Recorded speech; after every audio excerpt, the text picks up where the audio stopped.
As folks are coming in and arriving, welcome, welcome. We're so glad that you are here this evening. We're going to get started in just a couple minutes once the number of attendees stops shooting upwards. And in the meantime, do take care that you can see all of our panelists and the screen that's currently shared. And as you listen to this presentation, feel free to drop questions, comments using the Q&A feature or in the chat. And we'll be able to respond to those as time allows. In the meantime, welcome to St. George's Episcopal Church. My name is Will Dickinson and I serve here as curate. And it is my pleasure to introduce the rector of St. George's, Joe Hensley, who in turn has the pleasure of introducing our other panelists. If you all need anything or have technical questions throughout this presentation, attendees or panelists, please don't hesitate to message me privately in the chat and we'll see what we can do. Joe, over to you. Thank you, Will, and thank you for running the technical aspects tonight. Welcome, everyone, to another history event at St. George's. We've been having a few of these lately, and what a joy it has been to gather together and to hear the stories of our 300-year history. And tonight, I am really excited to welcome back, because he's not a stranger to St. George's, John Hennessy. And in order to introduce John, I want to introduce you all to Peter Rasmussen. But before I do that, I'd like to pray. So let's just take a moment to remember that we are in God's presence. Gracious God of all time, and God who has made us for a specific place and time, we give you thanks for our lives and the lives of those who have come before us. You who have been the God of our ancestors, we give you thanks and praise.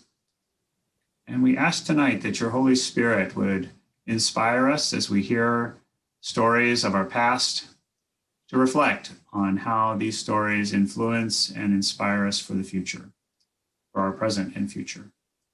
That all we do may be pleasing in your sight as we seek to follow your command to do justice and love mercy and walk humbly with you. In your name we pray. Amen. Let me also just give a word of thanks to our 300th anniversary chairs, Marilyn Farrington and Lisa Durham, who've been hard at work now for well over a year and a half, maybe 2 years, as that we've been planning for this 300th anniversary event. And part of what they have done is recruited a stellar team of what we would have called champions for different aspects of the 300th. And so Peter Rasmussen has been our champion of some of our history lectures. And Peter is, when he's not pursuing his professional work, he is an amateur historian, and he has also been a docent at St. George's. And we're just so thankful for his curiosity and his work in getting our speakers here and helping us have these discussions. So Peter, I'll turn it over to you, and thank you so much. Thank you, Joe, and thank you for the kind words. And we are very thrilled tonight to have John Hennessy with us. John is the chief historian for the Fredericksburg and Spotsylvania National Military Park. John has had a lifetime interest in history, but honestly, he didn't expect to spend his career on the battlefields. After he graduated from college, he took a summer job at the Manassas Park before, as he said, heading off into the real world. Well, that summer turned into a distinguished career with the National Park Service and his status as one of the country's leading public historians. John came to Fredericksburg in 1995 as assistant superintendent of the Fredericksburg and Spotsylvania National Military Park and became chief historian in 2002. We are lucky to have him in our community. We're lucky to have him with us tonight. And thank you so much, John, and welcome very much. Thank you, Peter. Thank you, Will. Thank you, Joe. It's good to be here. It's always great to be with St. George's. Now on your 301st anniversary. We're pushing that along. You know, I'm always honored to be at St. George's. It's one of the great venues in Fredericksburg and one of the great speaking venues that I've ever had the pleasure to speak at. And my only regret about tonight is that we're not there together. But what I'd like to do tonight is to kind of explore this community's experience during the Civil War by doing it kind of through the lens of St. George's and St. Georgians. It is a vivid window on this community's most trying time. You know, Fredericksburg in one way is a little bit like New Orleans in that it has an event that really divides its history into pieces, into equal parts. You know, in New Orleans, everything from now for the next 200 years will either be before Katrina or after Katrina. And in Fredericksburg, it'll either be, it's either before the war or after the war, and you never have to stipulate to anybody what war you're talking about. So, so what I'd like to do tonight, and if you have questions, Will said, put them in the chat or in the question and answer feature, and we'll gather them up. I am going to use a few slides, and I've asked Will and Peter that if I screw them up, they tell me, because sometimes I can't tell from this end. But if any of you send something amiss, please highlight that technologically so that we can get it going. So in 1861, Virginia seceded from the Union, as you all know. And it did so with the largely enthusiastic support of not only the white residents of Fredericksburg, but the members of St. George's. But think, if you will, I mean, we live in somewhat unsettled times now, but I don't think that they're so unsettled that we could ever imagine a situation where we all chose to call ourselves something other than Americans. And in 1861, Fredericksburg, Virginia, southern states at large, made this dramatic choice that they would be something other than Americans. That choice to not only change their identity, but dismantle what much of the world saw as this great experiment, the most strident ever experiment in democracy. So it's a choice to embrace a different flag, if you can imagine that as well, pledging loyalty to a fledgling government. It really is a remarkable transformation, an amazing time. So what kind of forces bring a community, a nation, a state to that decision point, to what everyone knew in 1861 would be a decision that very likely would lead to war? This was no dispute about the mechanics or mechanisms of taxation or tariffs. This was a debate that pitted competing visions of what America could or should be. Now, there were lots of parts of the debate, but if you sat down with someone in 1861, contrary to a lot of people would tell you today in their kind of wishful way, if you sat down with a typical Fredericksburger in 1861 and said, well, why are you so opposed to Abraham Lincoln being president? And they would have answered that he intends to trample our rights. And if you say, well, what rights do you envision that he tramples? They feared, white Virginians feared widely, that Lincoln not only would limit the expansion of slavery in the Union, but extinguish it where it existed. Now, Lincoln himself, at least at the outset of the war, believed he had no such power to affect slavery where it existed. But that fear of the next step, which we see often in political movements, that fear of, well, if you do this, then that's going to happen, was permeated Virginia and the country at that time. There were even a number of Southerners and probably a few Northerners who argued that Lincoln advocated equal rights for people of color in this country. He did not. His views on race and his views on slavery were quite different. His views on slavery were quite progressive. His views on race were quite mainstream in many ways, as a matter of fact. And most Southerners, most Virginians, and I dare say most Fredericksburgers, voted against Abraham Lincoln because they believed that he intended to extinguish slavery, which was often referred to euphemistically as that he would threaten our way of life, the Southern way of life, which was built on a foundation of slavery in a very hierarchical society that went up and down the line.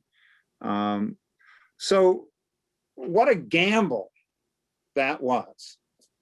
What a tremendous gamble to decide that your future, as you envisioned it, was more likely to be realized outside the envelope of your nation rather than within it.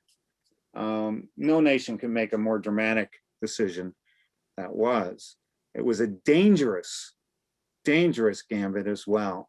A dangerous gamble that risked almost everything, including war. And no community in America had war come back upon it more fiercely, more completely, more variously than did Fredericksburg. The impact of the war here would take a century or more to recover. And of course, to this day, we live with the legacy of the war in this community, and the scars remain. So my purpose tonight is to look at this event really through the eyes, as much as we can, through the eyes of the people of St. George's. You cannot understand the decision to secede and go to war here without understanding this region's relationship with the institution of slavery. In 1861, in the Fredericksburg region, about half of the population was enslaved by the other half. In Spotsylvania County, it was 60% of the resident population was enslaved. 60% of the population of Spotsylvania County was African American. In Fredericksburg, the total was about 1/3, but Fredericksburg also had a pretty robust population of free Blacks in its midst.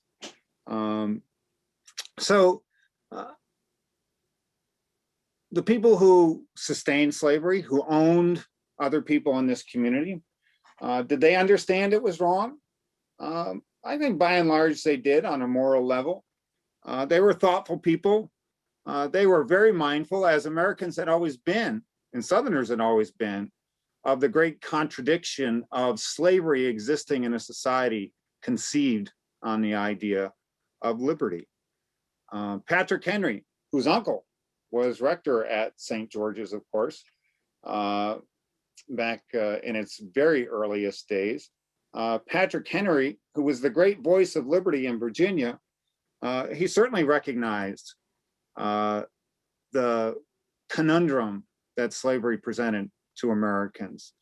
He called slavery an abominable practice inconsistent with enlightened times and the refined, quote unquote, refined morality of American society. And then he wrote, "It is not a little surprising that Christianity should encourage a practice so totally repugnant. Would anyone believe that I am master of slaves of my own purchase?" he said. And within this congregation of St. George's, the burden of that inconsistency would weigh heavily on many members. Now, I'm going to share my screen occasionally as we go along here today, so bear with me. I'm proving myself to be a little clumsy at this, but hopefully this will work. And watching people type and watching people play with their computer screens is something that is not very fun to have happen to you or for you to do. Mary Minor Blackford, a descendant of the Minor family here in Fredericksburg, married a man named William Blackford, who was on the vestry of St. George's and Mary and William lived on Lower Caroline Street at 214 Caroline Street, Larry Southworth's house today, as a matter of fact. And she is the great example of a person in Fredericksburg prior to the Civil War who understood and lived this contradiction between oppression and liberty. She kept a little notebook called Notes Illustrative of the Wrongs of Slavery. And in her notes, she recorded a number of stories and observations. But you know what? Mary Minor Blackford owned other human beings. She related a story one night in her little booklet about a knock on her door. And she went to the door, and it was her cook's husband. In other words, her enslaved cook's husband. And he had been sold to a slave trader and had come, as Mary said, to take leave of his wife. Mary immediately, she said, went out to see about it. And this is what she wrote. She said, when I got into the yard of the house, this is at 214 Caroline Street, he, the husband, was standing there heavily handcuffed and leaning against the kitchen. That kitchen still stands. It's the brick house, brick building next to 214. His tears were dropping on the irons. When everything was ready and he had shaken hands affectionately with all of us and had taken one more parting look at his wife, he turned and said in a steady voice to this white man, "Now, sir, I am ready." The poor wife is almost heartbroken, for as he is sold to a Negro trader, there is no probability of their meeting again in this world. Mary went on. She said, I offered to let Jane be sold to go with him, that they might not be separated. But the young man who acted as agent for the trader told me candidly that that would not secure the end I desired, for they would be sold wherever they got the highest price for them.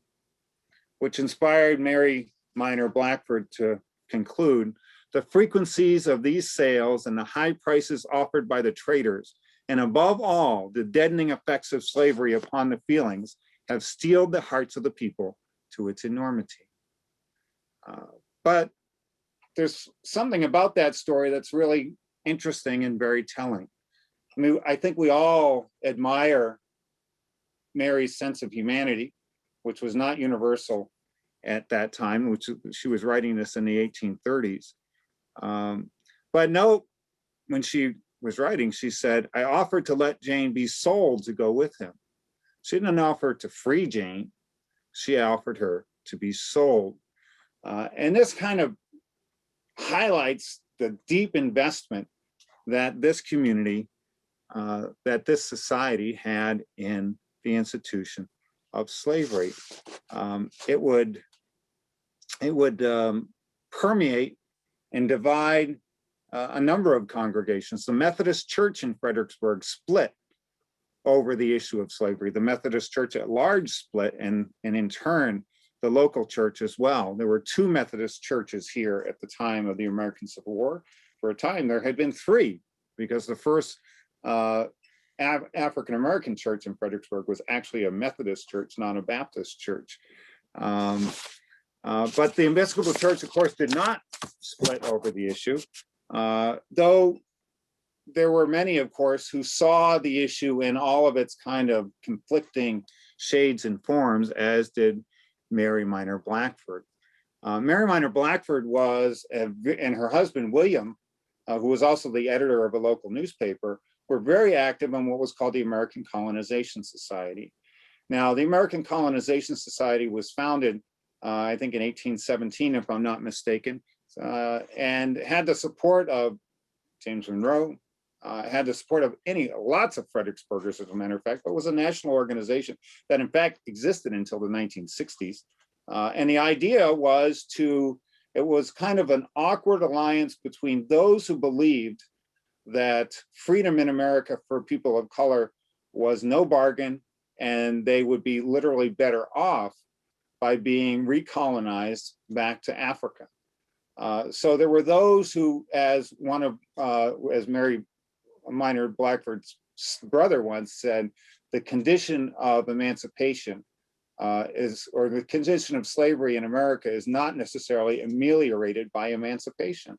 And so the Blackford family was an ardent supporter of the ACS, as was Edward McGuire, the longest serving rector at St. George's. He owned enslaved people as well, but he would advocate when they went free that they should be colonized to Africa. That was a somewhat, I won't say progressive because it wasn't, on the spectrum of the time. It was progressive for many Southerners to advocate something like that. So it was this kind of awkward alliance between people who thought they were doing a noble thing, like McGuire and Blackford, and people who were interested in what we would know today as ethnic cleansing, just clearing the landscape of people of color. And Virginia's laws were calculated that way. In fact, after the Nat Turner Rebellion in 1831, Virginia passed a law that any emancipated slave, newly emancipated enslaved person, had to leave the Commonwealth.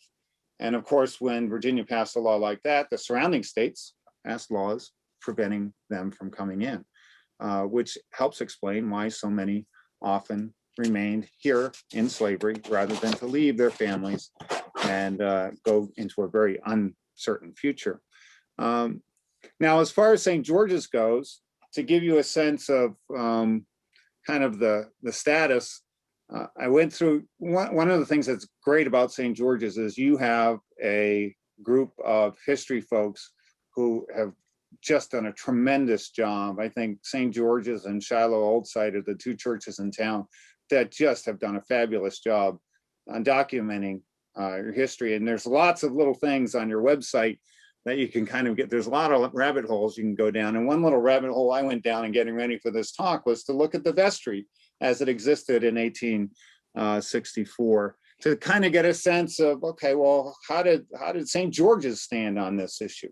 Now, mind you, as the war approached, the kind of philosophical and political barriers around slavery in the South hardened. You would not have heard something like what Patrick Henry said in 1773 here in Fredericksburg in 1859. You would not have heard the public utterances of Thomas Jefferson, who talked about slavery as the wolf by the ears, acknowledging its evil, but also indicating that we simply could not let it go because of the danger, as he put it, that it posed to the society.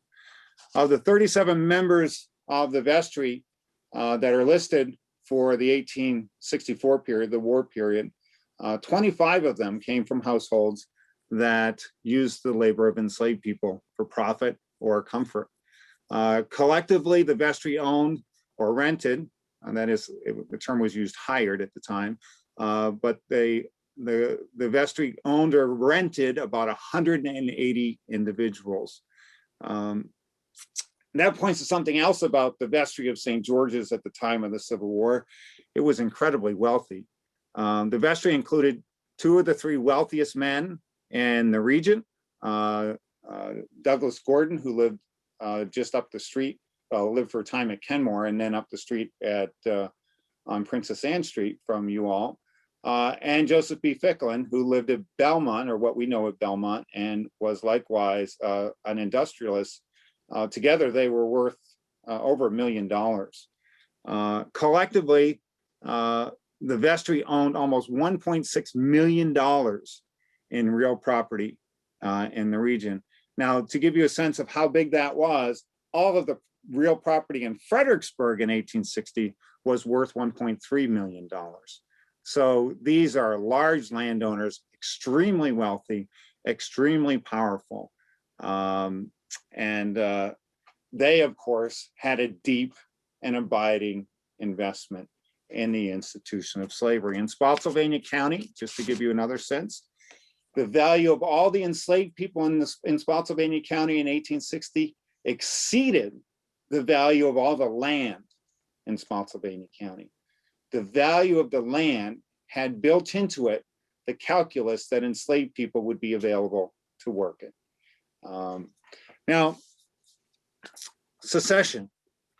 On May 23rd, 1861, only men, because only men could vote at the time, of course, men from Fredericksburg and Spotsylvania shuffled along Princess Anne Street in the dust and the dirt, headed toward the circuit courthouse right down the street from St. George's. As those groups of men moved along the sidewalk, a carriage came along carrying a former vestryman of St. George's, Judge John Taylor Lomax, graduate of the University of Virginia and one of Virginia's greatest jurists of the 19th century. Lomax's carriage, he was old now, pulled up in front of the courthouse. He disembarked. He was, said one man, once a man of full stature, well-proportioned, dignified in his bearing, and of imposing presence. He was known widely as the Christian judge, who in 50+ years of practice had in service on the bench in Fredericksburg's courts, he had trained the men who had waged the debate that had brought the nation to the polls, or the South to the polls that day. Men like Robert Toombs of Georgia, RMT Hunter and Alexander Stewart of Virginia, William S. Barton, whose house was almost literally across the street from the church, and John L. Marie, who lived in Brompton up on the Heights. But now John Taylor Lomax was 80 years old. His health, as one man wrote, was impaired and enfeebled by recent sickness, with tottering steps supported by friends and with feeble voice from weakness and emotion. He walked into the courthouse he had known so well. And there that day, he joined other Fredericksburgers in voting on the ordinance of secession. As he walked in, the building went hush. Now remember, at that time, all votes were given by voice. There was no secret ballot. The building went hush, and the universally respected judge felt compelled to speak. And such were his words that someone at the moment wrote them down. He said, "My soul has struggled with hope against hope, but the awful question is now presented to the people of Virginia whether she will continue her allegiance to the North, which is preparing to pour down upon us a desolation such as the world has seldom ever witnessed. Oh, how can I, with duty which I owe to this beloved and honored Commonwealth, vote her continued allegiance to this baleful dominion? Our Union and Constitution have been my delight and the object of my affection. Now I come to perform in my old age the most distressed duty of my whole life, to vote her end." And he cast his ballot. In fact, only 2 people in Fredericksburg dared to vote against the secession ordinance that day. In fact, one of them was the great-great-grandfather of our mayor, Mary Catherine Greenlaw. But even when Spotsylvania County, which Fredericksburg was part of at the time, submitted its vote tally, it decided to just leave off the 2 dissenters. And the vote was submitted as 1,323 in favor of secession and 0 opposed to it. The advent of war prompted a really dramatic and very interesting patriotic conversion among the people in Fredericksburg. And it was fast, especially the women. They went to war, war gave them a purpose that in many ways they hadn't had before. Though there were 7 female academies in 1860 in Fredericksburg, no married woman in Fredericksburg in 1860 worked outside the home. Even of the 29 women who worked as head of household, only 15 worked outside the home. The place of women in this society was articulated by a philosopher, or at least political philosopher from Port Royal, who wrote in 1854, "Women have but one right, and that is the right of protection. The right of protection involves the obligation to obey." Not all women agreed with George Fitzhugh about all that, and certainly some of them reacted. But submission was a cultural imperative for women in the mid-19th century, at least publicly, but privately they railed against it.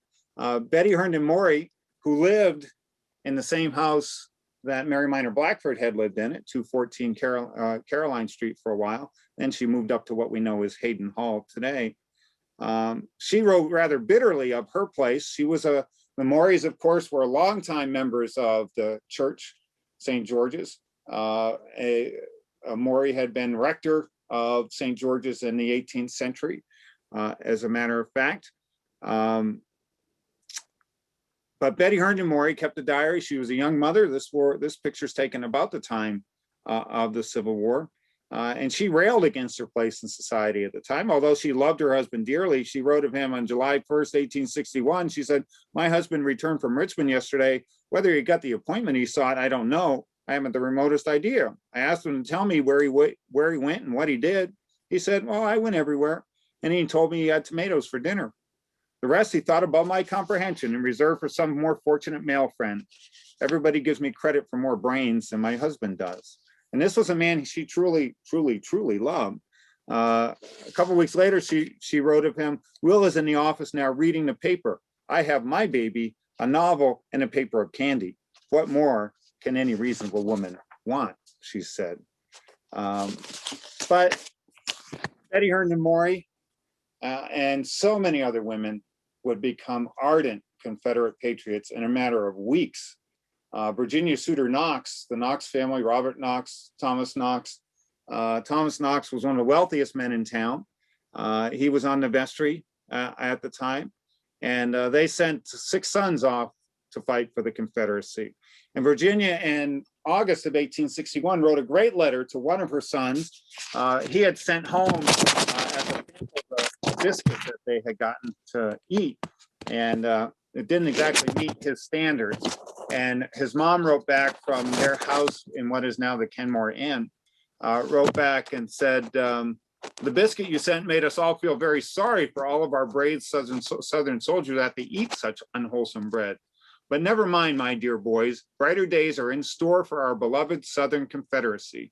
We shall be free and independent nation before long, and then we shall be a happy and prosperous people." This is just about 2.5 months, she wrote this, after Virginia had joined the Confederacy. But the women of Fredericksburg went at it with a will. They gathered together and created this Ladies Soldiers Relief Society, which included a number of women from St. George's. And their job was to support soldiers as best they could. And this was their early resolution. Again, it speaks to the place of women at the time. The Ladies Soldiers Relief Society resolved, whilst we deeply deplore the necessity of war, we will cheerfully submit to any privations that our men or rulers may direct. We will deny ourselves as far as possible all the luxuries of dress and table, that our men may expend more for the defense of our homes and liberties, and for the comfort of those who may be called to peril their lives for the same. And that we will labor with our hands for this end. So you can see the intensity of the conversion that goes on here in 1861. Now, Confederate troops soon arrived in Fredericksburg from Tennessee, North Carolina, Arkansas. Excuse me, it was all a little bit exotic for folks locally. And of course, when the Confederates got here, what happened? They started to get sick.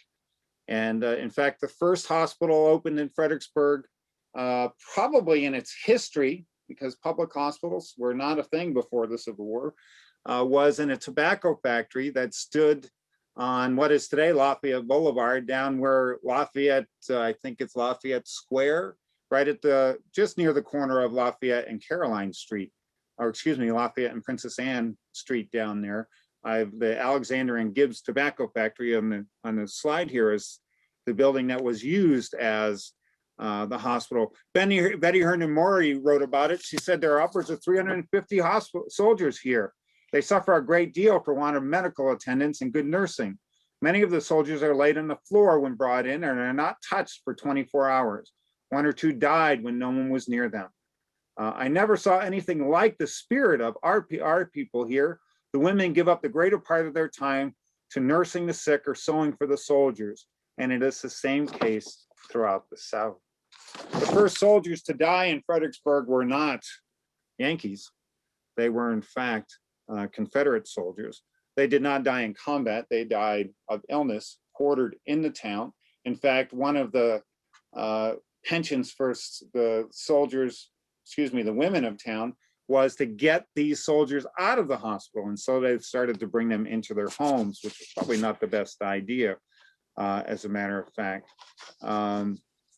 More than 4 dozen Confederate soldiers were buried on what was then called the Potter's Field, where Maury's School is now.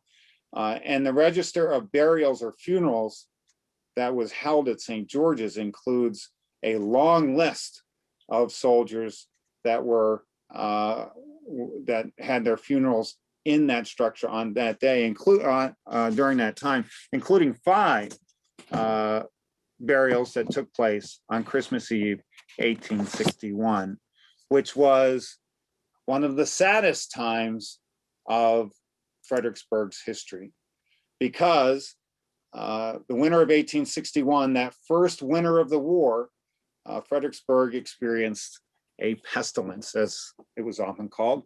We would call it a pandemic today, or at least an epidemic today, a scarlet fever epidemic. Claimed as many as 100 people in Fredericksburg out of a population of 5,000. We've had far more than that, or that's far more than has died during our current epidemic. And of course, the size of the community was 1/6 of what it was at that time. But what made it most tragic was, of course, that most of the victims were children. And scarlet fever is a particularly horrific way for a child to die. Betty Herndon Maury, again, a member of the congregation, said in November of 61, the scarlet fever is an epidemic here now, and many children are dying every day from it. I shall be so thankful if my wee little lamb is spared. Among those who died were 2 young members of St. George's Episcopal Church, Evie Doswell and George Doswell. Evie was 2 years old, George was 5 years old. They lived with their parents, Evelina Stone Gray Doswell and her husband, J. Temple Doswell, who had been a cotton trader in New Orleans, which may explain the iron porchwork you see on the house there, as a matter of fact. It's hard to imagine a family suffering a more devastating loss than this. The mom of Evelina was 7 months pregnant in November of 1861. But George got sick first. He died on November 10th. Evie, who was just 2, as I mentioned, died 9 days later on November 19th. Both of their funerals were held in St. George's, and both must have been among the saddest events the building has ever witnessed. Betty Henry Maury wrote of this time. She said, I cannot help feeling anxious about Nanny Bell. That's her daughter, who was 5 years old. She's very nervous and excitable and is unchildlike in her distress when she hears of the death of any friend. She talks about her getting sick and dying, and she tells me that she cannot help thinking about it all the time. Jane Beale, who was not a member of St. George's, she was a member of the Presbyterian Church across the way, but she recorded a scene in April 1862 in the town cemetery, which is enclosed within the same space as the Confederate cemetery, but is a completely separate operation, of course. She recorded this scene of children going to the cemetery in April of 1862. More than 50 children with their aprons filled with flowers were engaged ornamenting the graves of their little brothers, sisters, and friends who fell victim to the epidemic. It was pleasant indeed to see those busy little creatures laying wreaths and sticking flowers, while others brought pitchers and watering pots of water, all intent on rendering their tribute. There was no loud talking or laughing, but they went about the performance of these loving duties with a solemnity which rendered it very interesting. I would suggest to you that the greatest human disaster ever to befall Fredericksburg, other than the battles here, of course, is the scarlet fever epidemic of the winter of 1861 into 1862. In the spring of 1862, the Yankees arrived. The women of Fredericksburg became almost artistic in the forms of disdain and even hate that they would express toward their Yankee occupiers. The Union Army would remain here for about 4 months that summer of 1862. There were no battles. They were here, they occupied, and women, local women, resisted in the only way they knew how, and that was through demonstrations of disdain. Lizzie Alsop, who lived in Mary Ellen Wheeler's house on Princess Anne Street, right across from the Kenmore Inn, she offered this view on May 23rd, 1862. We Confederates are, generally speaking, the most cheerful people in the world, but we treat the enemy, the Yankees, with silent contempt. They little know the hatred in our hearts towards them, the great scorn we entertain for Yankees. I never hear or see a Federal riding down the street that I don't wish his neck may be broken before he crosses the bridge. And Lizzie's private expressions to her diary were matched by all sorts of public expressions from other women in the community. They refused to walk under the US flag. They turned their backs when Union soldiers approached. They would stand in their windows and pointedly turn away and shut their doors as the Yankees came by. And they swore. One Union soldier said, "They call us Yankee sons of bitches and everything else they have a mind to." I'm sure the Episcopalians didn't do that, though. And one Union soldier recalled that the women in Fredericksburg, quote, "gave us invitations to kiss them in locations that I never thought of applying that token of affection," which I suspect he means his backside. Even children got at it. Nanny Bell Maury, Betty's daughter, survived the epidemic, did not get scarlet fever, and was out on the street playing in May on Princess Anne Street in May when she encountered a Union soldier who had come down to offer her some candy. This is what Betty wrote in her diary. Nanny Bell was playing on the pavement yesterday evening when a soldier accosted her and asked her if she would not go down the street with him and let him buy her some candy. Nanny Bell replied, "No, thank you. Yankee candy would choke me," she said. He seemed much amused, Betty said. The churches would become a focal point during war, just as they had been during peace and just as they are today. They are central to the experience of Fredericksburg, and they always have been, without question. One of the first joint services that was held in Fredericksburg in 1862 was held in St. George's, and this man was the man who attended the service. He was the rector of St. George's at the time, a young man named Alfred Randolph. This is a picture taken probably shortly after his time here in Fredericksburg. He arrived in 1858 in the last weeks of Edward McGuire's tenure as rector.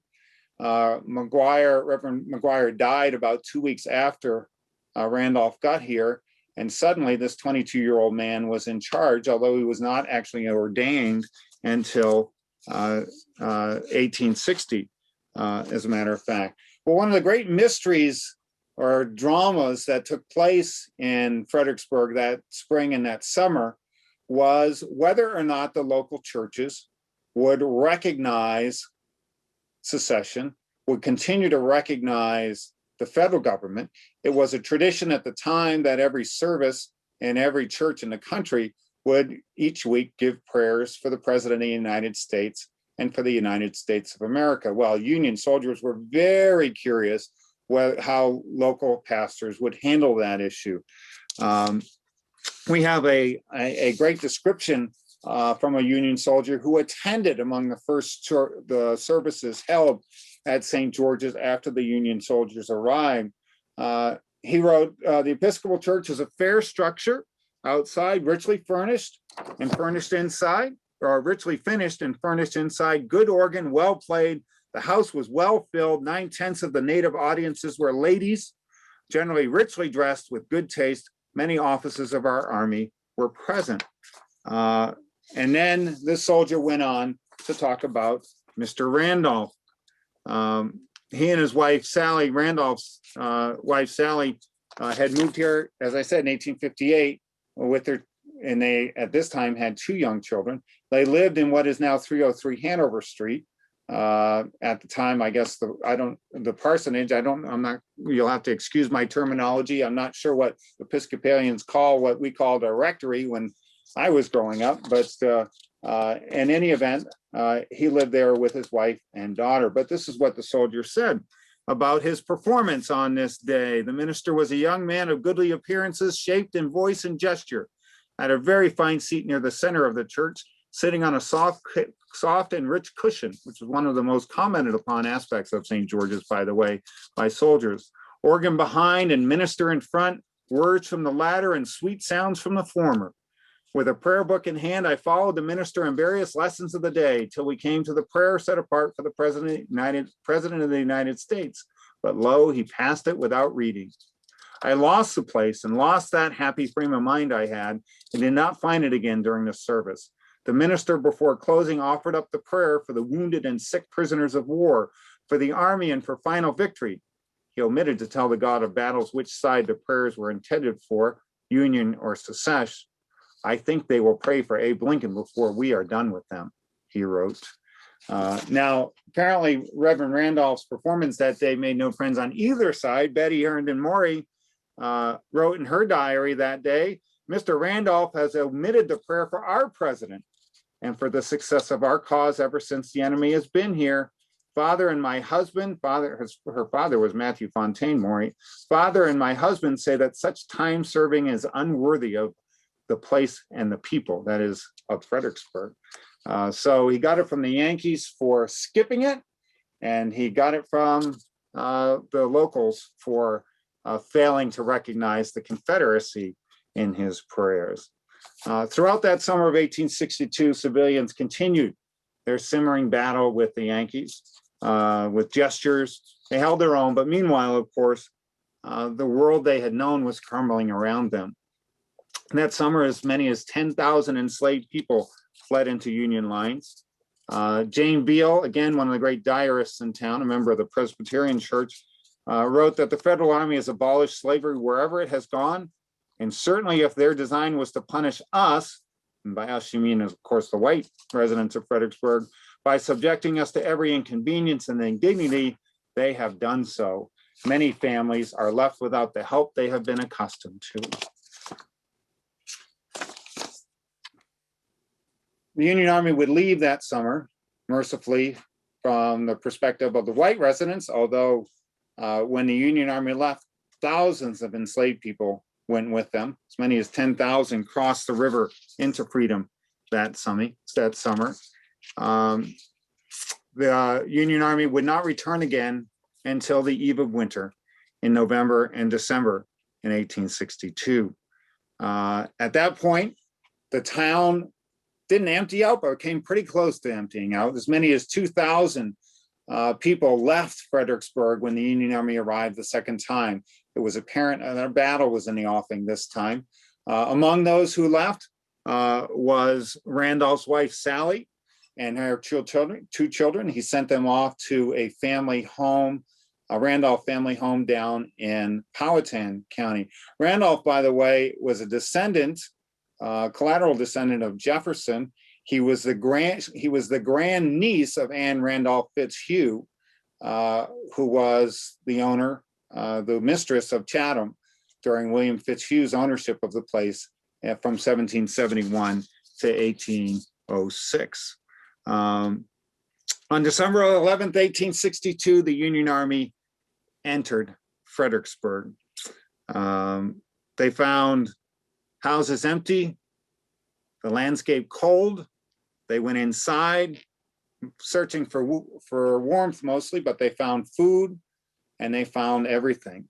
And what had started as an expedition to gain comfort turned into an expedition that would cause havoc and destruction to the town. Soldiers roamed the streets in dresses. They threw pianos into the streets, mirrors into the streets. They took whatever they thought might be interesting. People carried chairs and even a stuffed gorilla back across, or a stuffed alligator rather, back across the bridges into Stafford County. They also looted Alfred Randolph's house on Hanover Street. One soldier wrote, last night I slept in the parlor of one of the finest private residences in the city. There are 2 handsome rosewood pianos in the room. I slept on top of one, using the piano cover as a bed. It was not very soft, but the bedstead was magnificent. And I can recommend those who cannot afford common bedsteads to use pianos. They are equally convenient. The house belongs to the Reverend Alfred Randolph, Episcopal clergyman, who is a rebel. As one of his servants who came to the house while we occupied it told us. They told us that he refused to pray for the President of the United States in church, as all good Episcopalians are expected to do. The sofas and the floor of the room were covered with our wounded, and from midnight till daylight, everything was quiet and all slept soundly. The next day, that same soldier ate in Randolph's house. He said, we found some fat chickens in a coop in the yard, flour in the pantry, and potatoes in the cellar, and we made a tolerable Sunday dinner for our soldiers, he said. At the church itself, St. George's, the Union Army set up a field hospital in the church, but mostly in the basement, in the lower level, in the meeting room, where they set up a surgery. One member of the Irish Brigade wrote of that space vividly. You may have heard this quote, but it is a powerful one. In the lecture room of the Episcopal Church, he said, 8 operating rooms or operating tables were going full blast. The floor was densely packed with men whose limbs were crushed and fractured and torn.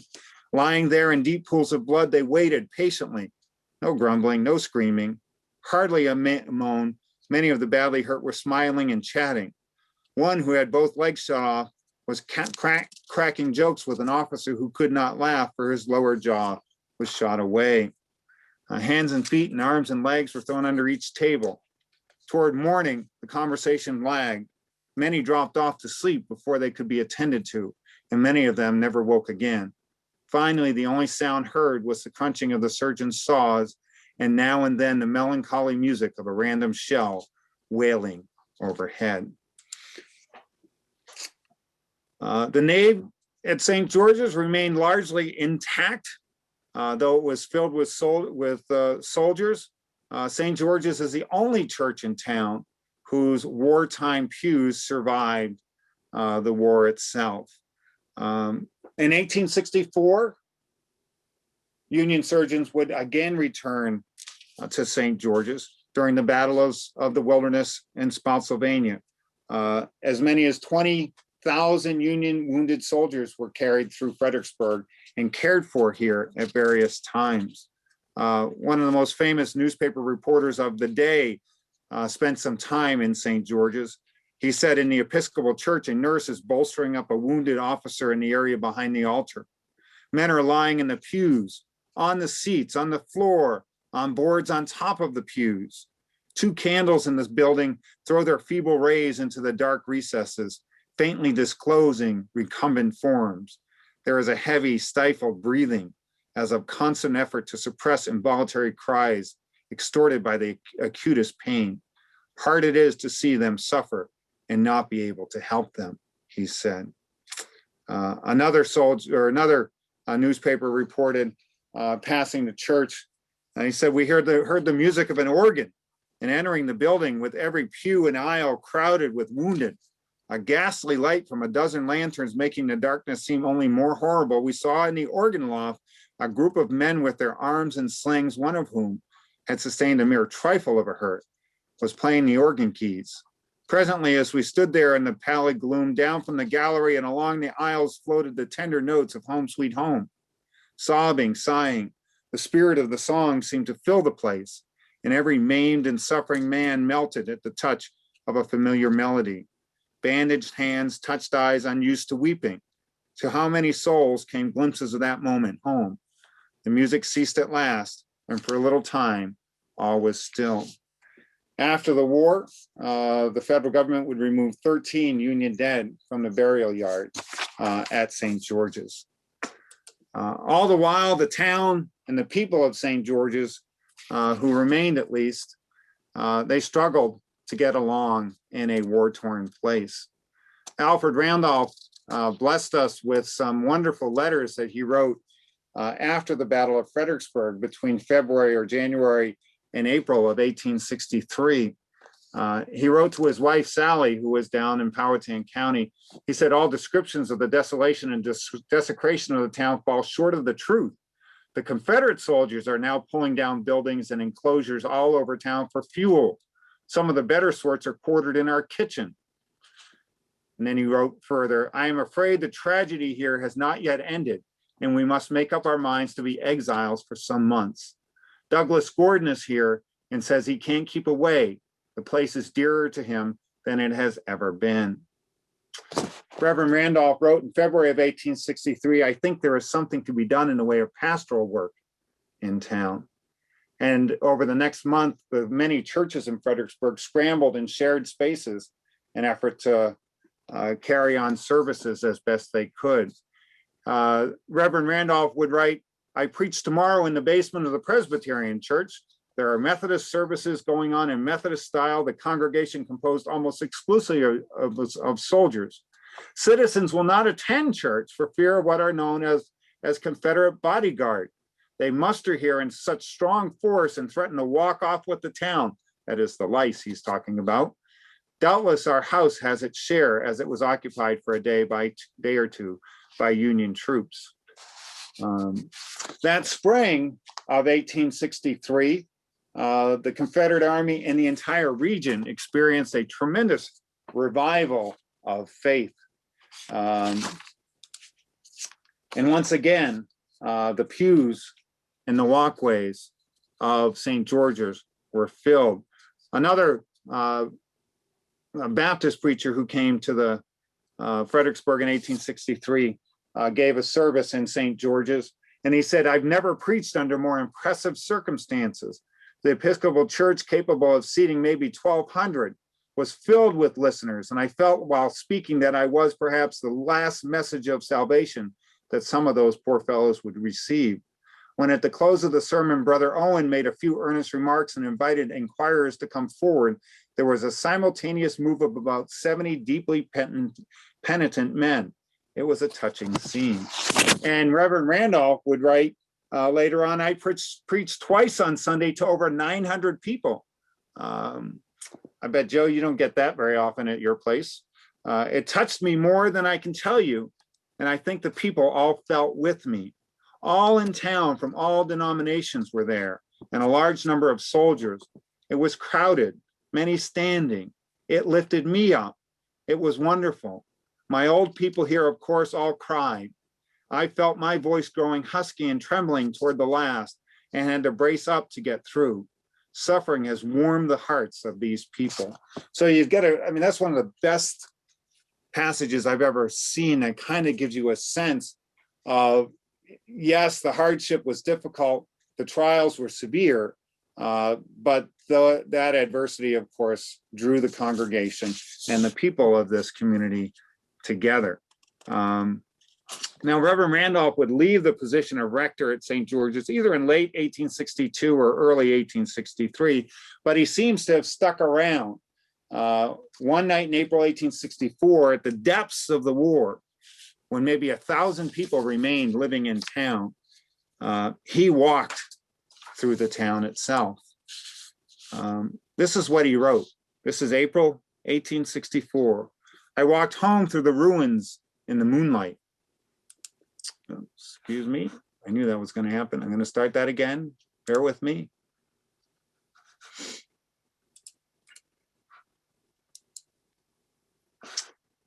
So I walked home through the ruins in the moonlight, 12 houses in a row in ruins. It was cold and the wind whispered through them. The streets perfectly still and deserted, and the moon clear and full. It gave me a chill. These ruins are already beginning to look historic. Under the moonlight, they are wonderfully significant. The grass is as green as ever, and the cows are grazing in the fairground over the bones of 2,000 Yankees. There was a skull being kicked about the roadside by boys as I passed. Nature has forgotten the carnage. St. George's, for all of its destruction and trouble during the war, after the war, the federal government passed a law allowing places of worship to apply for damages done during the war by the Union Army. All of the local churches applied. For some reason, the request from St. George's was smaller than others in the end, and not acted upon until 1905. And the church only received $900 from the federal government. And that was understood, that was in 1905 dollars. So that didn't do much to recompense for all the damage done. When the armies left Fredericksburg and Spotsylvania in May of 1864, they left behind a scarred, haunting landscape, as Reverend Randolph described. They left behind crushed hopes. They left behind a devastated community that had lost more than most in this great gamble of the Confederacy, or the great gamble that the Confederacy represented. That left behind tremendous bitterness among the white residents in Fredericksburg. That might be best captured by, again, Lizzie Alsop, who was a young girl. She was just, I believe she was 19 at the time the war ended. She wrote on the day that the Union Army passed back through Fredericksburg on their way to Washington after victory in 1865. She wrote in her diary, she said, "Home, we have seen every hope crushed, every expectation disappointed, and the flowers and bright days seem to mock our sorrow. As their troops pass by hour after hour, how our hearts sink within us to think that they are going home triumphantly," she's speaking of the Union troops, "while we have lost all. It is very hard to endure such misery patiently, to be reconciled to God's providence and thus giving the victory to our enemies. I feel as if I could never forgive them all that they have done to us, the desolation, the grief all over the land." But as we consider the suffering of the community and reflect on the choices made by the nation at that time, and we think about as many as 750,000 people who died in that war. Sometimes it's hard. I know it's sometimes, for those of us who work in this field, it can get really exhausting because there is so much death and so much sadness and so much suffering. But there is a consolation in that. Well, there's two. One is a nation intact. This great experiment in democracy continues in its meandering, flawed sort of way. And the other is, of course, freedom, and freedom for thousands of people in the Fredericksburg region. And I just want to close with a reminder of that, if you will allow me. And that is a passage by a memoir, or from a memoir written by a young man who went to Sunday school in Faulkner Hall. He was not a member of St. George's. In fact, he attended Shiloh Baptist Church down the hill, which at the time, by after 1855, was known as, the African Americans always called it Shiloh Baptist Church, but locally it was known as the African Baptist Church. After the white elements of the congregation built their own church down on Princess Anne Street, that church became the African Baptist Church. John Washington attended that church, but was sent to Sunday school in Faulkner Hall, which he enjoyed because he had a wonderful teacher. But I'm sorry to say he found it to be, as he said, not very helpful to him. I think he had a bit of a bad attitude about the whole thing, but he did not have a bad attitude about the war. He saw it very differently than white residents in Fredericksburg saw it, and especially its outcome. He said in his memoir, "My most memorable night was when the soldiers assured me that I was now a free man. Before morning, I had begun to feel like I had truly escaped from the hands of the slave masters, and with the help of God, I never would be a slave no more. I felt for the first time in my life that I could now claim every cent that I should work for as my own. Life had a new joy awaiting me. So it's a complicated story. It's a painful story. And St. George's story, as with almost everything, from Civil War from Revolution to Civil War to civil rights and even beyond, is a case study in a community trying to find its way within a union, trying to improve itself constantly. So that's all I have in the way of formal presentation. I'm glad to answer any questions. I see there's one question in the chat box already. Milena asked us if they didn't say free blacks from other places were not allowed in Fredericksburg. If I misspoke, I didn't mean that. The state required after, I believe, 1831 or 1832, that all free blacks who were newly emancipated enslaved people were required to leave the Commonwealth within 1 year. Now, there was an exception to that law. You could petition the courts to stay with affidavits, of course, from white residents as to your character and your ability to sustain yourself. I don't think there's ever been a study on how many of those requests were approved. Some were, as obvious by the fact that there were 460 free blacks living in Fredericksburg in 1860, which was about 12% of the town's population. So they were allowed in Fredericksburg. They were governed by many of the same laws. Free blacks were governed by many of the same laws that enslaved people were. For example, in 1845, the town council in Town Hall passed a law requiring all people of color, slave or free, to step off the sidewalk when a white person approached. That was a law. There were laws that prevented people of color from gathering in groups without a white person present. That's why the African Baptist Church, prior to the American Civil War, had a white pastor, George Rowe, in fact, who lived out on Hanover Street and seems to have been considerably beloved. But it's very interesting to me that John Washington, who was very lukewarm about Sunday school and church, only became enthusiastic about church after the white congregation went off and built their own, and Shiloh Baptist Church became a largely black church governed by Reverend Rowe. So free blacks are usually governed by most of the same laws that govern enslaved people in town. They had to carry papers all the time, passes all the time, were prevented from gathering, and other measures. Any other question? I see in the chat that Tommy Renault is on here. I haven't seen Tommy in a year. Many of you know Tommy. She's probably, any of you who have been in Fredericksburg, who have family in Fredericksburg for the last 200 years, you're probably related to Tommy Renault, because I think she's related to everybody. So she can't say hi back, but she said hi in chat, and I want to acknowledge her. We miss her here in Fredericksburg. She's a tremendous historian of her family, which is the Welford family in Fredericksburg.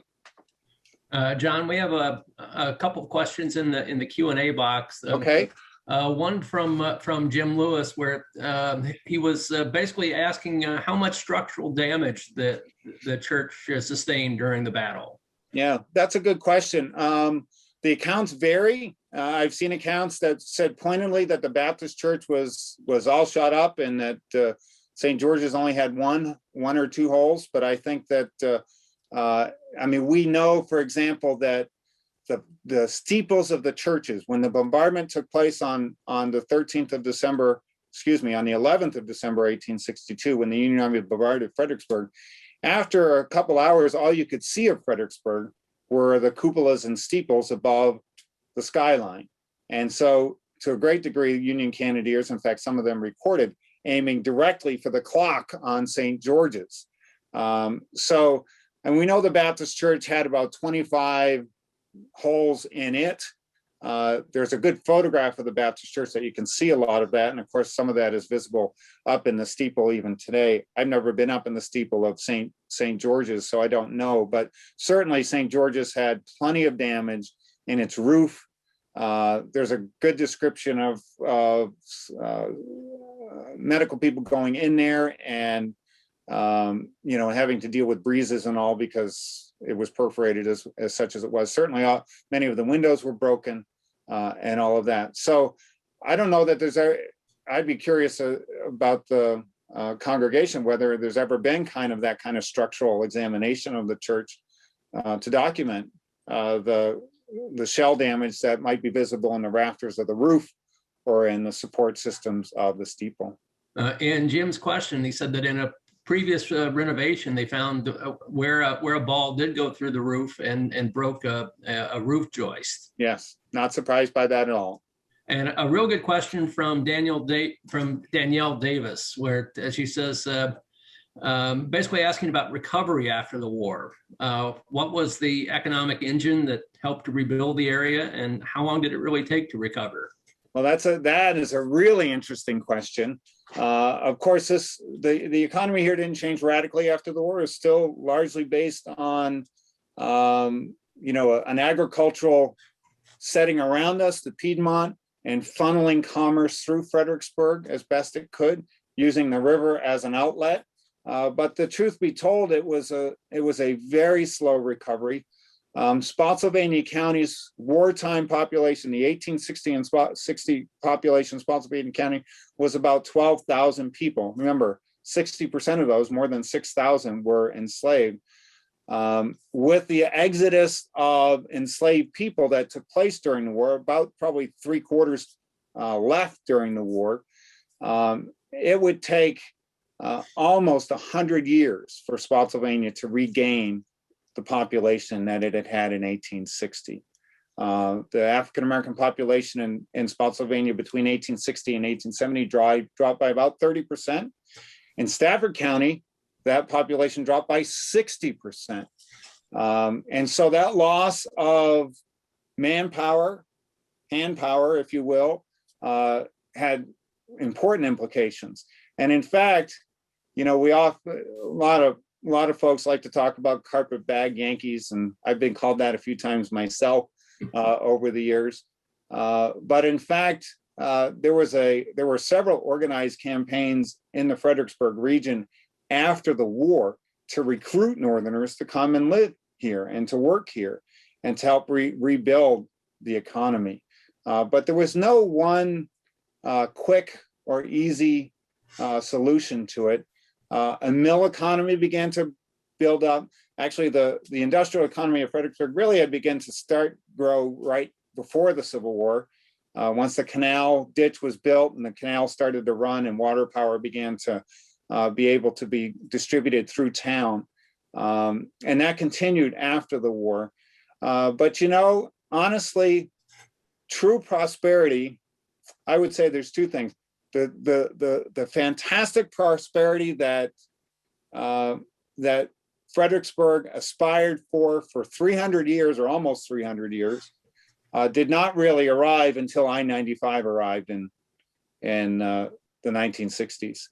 And it would take some time. But I will also add very quickly that by the early part of the 20th century, Fredericksburg had a thriving industry of textiles here and manufacturing. Of course, the Sylvania plant, which made cellophane, arrived in, I think, in 1929 or 1930. And that industry, clearly the most important industrial enterprise in Fredericksburg's history, is the Sylvania plant, what is today the Bowman Center south of town. Eventually employed up to about 2,500 people. And that and the other textile industries, which were in pretty good shape, largely insulated Fredericksburg from the impact of the Depression. In fact, Fredericksburg's population during the Depression increased at a greater rate than at any time it had in the previous 150 years prior to that. So it was a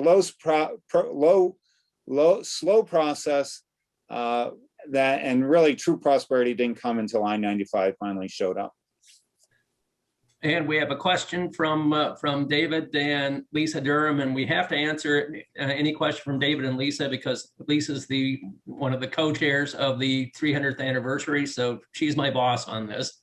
So we definitely have to answer that. That David asked if the federal troops might have treated St. George's differently, or perhaps with a little more care, because of its Episcopal nature and the role of the Episcopal Church in the North as well. Well, I'm no expert on the Episcopal Church in Yankee Land, but I would say that I haven't seen any evidence that St. George's received any kind of special consideration from soldiers at large or individually. In fact, as you all know, the communion service was looted from here, take till 1931 to recover the whole thing. We also know that according to one account, one soldier poured beeswax down the pipes of the organ, probably at St. George's. So I haven't seen any special respect for St. George's. In fact, I'm not even sure the soldiers who came through here knew what church was which in terms of denomination at the time. You often see, or I've often encountered accounts that are supposedly of the Baptist church that are clearly of the Episcopal Church and vice versa. They're easy to tell if they make reference to pews, because the pews did not survive anyplace else. So the answer to your question, David, is I haven't seen evidence of that. It's possible, but maybe a good object for some research. Yes, and Stuart asked where the pews were retained because they were fixed. They couldn't be broken up. The pews in the Presbyterian Church, in fact, the pews that are in the Presbyterian Church today are very similar to the ones apparently that were there at the time of the war, but they are not the wartime pews. But there's an inset into the back of those pews that apparently was just precisely the right shape for a headboard. And so some of the pews in the Presbyterian Church were broken up for that. They were broken up for coffins. They were used for firewood. And the Baptist Church, we know that the pews with the sanctuary up on the second floor, when the federal soldiers cleared out that place, they took the pews and shoved them out the window down onto the sidewalk on Amelia Street and busted them up that way. And one of the reasons for the relatively small claim or award to St. George's is probably because a good deal of the award to the other churches locally was for the loss of pews. And St. George's lost the pews, of course, in their downstairs area in Faulkner Hall, but not in their in the main building. Good question, though. Another question is, wasn't there an account from a Journal of a Union artilleryman that indicated he aimed at our steeple trying to hit it? Yes, that account exists, written well after the war, but no reason to doubt it. When the smoke consumed or covered the town as it did, there was nothing else to see really but the steeples. About 80 buildings in Fredericksburg were either so badly damaged on that December 11th day or burned down outright that they did not exist by the time of the war's end. So actually about 8 or 9% of the town was destroyed during the war. Not quite the level of destruction I think most people imagine, but nonetheless a significant loss. Any other questions?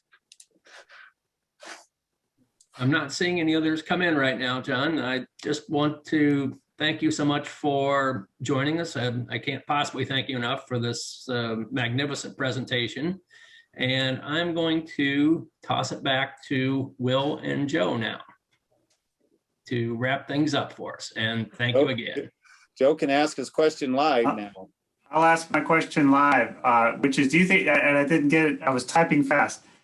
You know, we sometimes say somewhat humorously that the Civil War is still being fought in Fredericksburg. You know, that this is, and whether that, you know, but I think sometimes that's more figurative because we see people walking around and they're dressed up to be reenactors, but I wonder kind of, are there, as a historian, are there, and maybe this is too broad to go into tonight, but what have you drawn from your study of this period that sort of that informs how you see us going forward? I mean, I think we're in many ways we're still healing from the wounds. I mean, the question was about how did the recovery happen? I mean, it seems like there's still some recovery that's still happening. Yeah. So, war is an instrument of politics, and politics is the process of resolving issues that matter to a society. And while the war certainly moved the nation from one point to another, it did not resolve all the issues that led to it or emerged from it. And so, of course, the war is over, but the issues that brought it about and emerged from it descend along, sometimes changing and morphing in form and significance as they go. And I mean, we saw that up close in Fredericksburg last summer. I mean, issues of racial justice and issues of being heard, having a voice. These are all issues that, they help to bring about the war. I mean, to the extent that the end of slavery is a step forward in racial justice, I don't think there are very few Americans who were seeking racial justice in the same way that we would understand it today. But that as a cause that morphs over time, yes, I mean, of course. And we saw it in our streets, and we saw how deep the wounds are from history that has, and we talked about this a couple of weeks ago, stories not told, voices not heard in our past. And, silence or silencing can be extremely damaging. And so, what we heard last summer or witnessed last summer, I don't mean in the micro sense, because it was noisy and sometimes it was obnoxious and all that. But what we were hearing was a protest against some of these same forces that at one time in our history had much greater control than they do now. But there are still people and voices who feel that they do not yet have the space and respect to be heard. So, I think historians generally, one of our great tasks, I think, is to help people see these connections. I mean, history, I often hear people say that I love the Civil War. People say that to me all the time. I love the Civil War. And they don't mean that in the way that it sounds, of course. We don't love war. We don't love the Civil War, but it's fascinating. But we tend, in my lifetime, we tend to treat it as kind of an amusement. This piece of the past that's it's inspiring in places. It's intensely interesting watching people deal with the sorts of decisions and stresses that we hope will never meet in our life is a fascinating undertaking. We always imagine, well, how would we respond? And we always kind of go back and say, okay, well, how did they respond? But the fact is that it's not a moment, it's a continuum. And we are part of that continuum in so many different ways. And the respect for the soldiers who serve our nation, that's an important part. Remember, soldiers only ever ask. They stand, soldiers, sailors, Marine, whatever, they stand ready to give their lives. And I think the only thing that they ever really hope for is that we will not forget what they have done. And that's an important thread of history. And it goes all the way back. And so that remembering is important. But there are so many other threads that are so integral to people's lives today. And, last summer was a revelation, I think, for a lot of people. in those connections. And so I think we all benefit from understanding the war in its bigger context.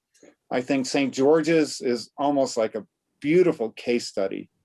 And you know, and mind you, when we talk about people of the past, like, you know, Reverend McGuire, who owned human beings, in fact, many of the rectors of St. George's own people, you know, we can look at them and say, okay, you know, I don't know that we're in a position to condemn them personally for that. We can condemn their times. We can recognize that their times were wrong, that the judgments they made were wrong. And that's made obvious by the fact that we have progressed and evolved beyond those places. But it is hard for people when it becomes personal like that. It is hard for people when we have to make choices about who we honor and who we continue to honor. Doesn't mean we don't remember. You know, those statues are about honoring people and honoring ideas. And there are some interesting discussions to be had about that whole question. But St. George's is such a fascinating, it's such an organic kind of moving thing, and it has been for so long. And there are so many positive aspects to that story. And part of the positive aspects of it is overcoming and recognizing and overcoming the things that ought not to have been. And so it's one reason that I've always admired the people of St. George's and the congregation of St. George's, because it's, you know, it's been right there in confronting a lot of these issues of rights and voices and respect. Probably a little bit more than you wanted, Joe. I think that's a good note to end on. And we're still overcoming, still got work to do. But that's part of what drew me to St. George's 6 years ago too, was that sense that people were interested in doing that work. Well, thanks to everybody for listening. Thanks for your questions. And I hope we can do this again someday at St. George's once again. So amen to that. All right. Thank you all very much. I want to just note for folks that John Hennessy has worked very hard along with his wife, Sarah Poor, who's director of the Fredericksburg Area Museum, and members of our history committee and our 300th committee to put together an exhibit of St. George's history commemorating our 300th anniversary, but not just St. George's, but really the church's relationship with the city and with the wider community. An exhibit that will open on April the 3rd, Saturday, April the 3rd, and will be open for a while. And so you won't realize you're reading John's words when you go through the exhibit, but John has had a big hand in putting that together, and we appreciate that so much, John. Thank you all. And so that's one of our next history events that'll be coming up. Peter, did you want to say anything else before we close? Just to echo the thanks again, and I can't imagine a more interesting or informative presentation. Well done as always, John, and thanks again for joining us. Thank you. Have a good night, everybody. Thank you. Take care. Take care. All right.